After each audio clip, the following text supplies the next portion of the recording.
Hey gang, so many people write me emails, and occasionally when I get a good one, I like to share it with you guys. And I got a message, and I'm not gonna read the entire thing because it's long, but he says, Travis, I really enjoy watching your videos. It's always been a dream of mine to move to the Philippines. I don't know how you do what you do, but I'm assuming that you're a rich kid with parents that fund everything you do. First off, let me say, I'm glad you're enjoying my videos, and thank you for letting me know. That's very nice.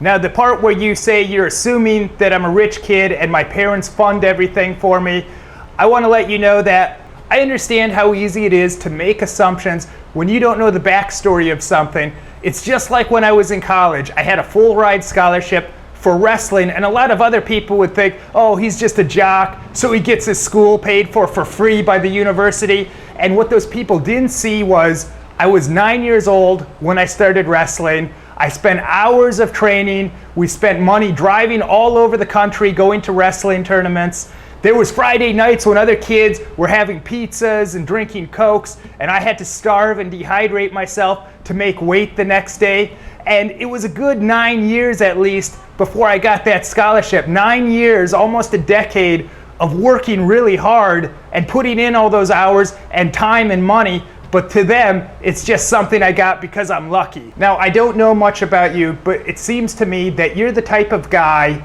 that takes the safe path, and you take whatever path is going to cause you the least amount of discomfort. I know that a lot of people watch shows like Paris Hilton's reality show or Kim Kardashian's reality show, where these people were born into a rich family and live these glamorous lives, and a lot of you guys enjoy those fantasies, but I'm not here to promote any kind of fantasy lifestyle to you guys.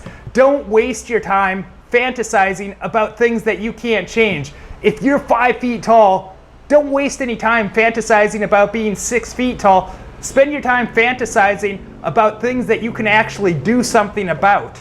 This is a channel about having fun and being happy, but I don't want to make you guys think that you can have some kind of fantasy lifestyle. I'm not going to tell you, you can only have a 4-hour work week, man. You know, maybe I could publish a book, The Cush Life, and how you can have it too.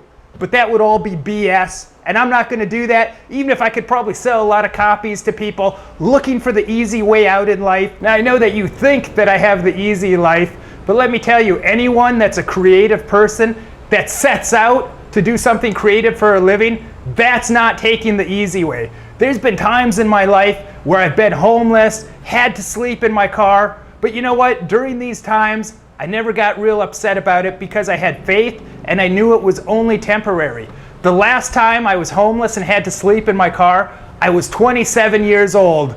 And a few weeks later, I get a call, and the next thing I know, I'm on a plane flying to China to tape a TV show that's going to be broadcast in over 200 countries. When you choose to try and do something creative for a living, you're going to have a lot of ups, and you're definitely going to have a lot of lows. And there's been times when I've thought about giving up, times when I have even given up to go do other things, but eventually I felt the urge that I had to come back to it. To be able to do some of the things that I've done in life, I've had to make huge sacrifices. For instance, I lived about 4 years without a cell phone because I figured I could save $50 a month roughly doing that. Most people aren't going to live that way. You mentioned in the message that it's always been your dream to live in the Philippines. Honestly, you don't even know if you would like living in the Philippines. You might be one of those guys that comes over for a year or two and then just moves back because they find out it's not for them. Now, you also mentioned in the message that you're old. I don't know if that means you're in your 50s, 60s, or 70s or what. But the truth is, maybe it's too late for you to live some sort of adventurous or glamorous lifestyle, but maybe you were never meant to do that anyways. And just because you're too old for certain things doesn't mean you can't make a difference. You can still be a really awesome dude. Maybe you have kids, maybe you have grandkids, maybe just with other people you know, you can make a difference to them. My advice to you is it's okay to watch other people and have fun doing that. It's okay to admire other people, especially if you're finding inspiration in it, but don't waste your time thinking that, oh, this person's in this place because they've had other blessings that I don't have. By the way, if someone's born with certain blessings, like they're born into a rich family, Well, that's not for you to decide. You don't decide who gets what. You sound like a guy that's taken the safe path and the path of least resistance, but I know you're writing me from the United States, and you got to make that choice to take that life. I tell you, a lot of people from other countries, they're trying to get to the United States because in their country, like here, it's not as easy for people to make choices about their life where they just get to do certain things. And being born in the United States and making those choices, that's your blessing.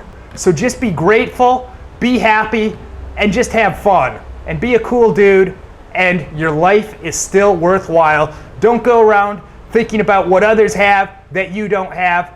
Just keep trying to be the best you can be, dude.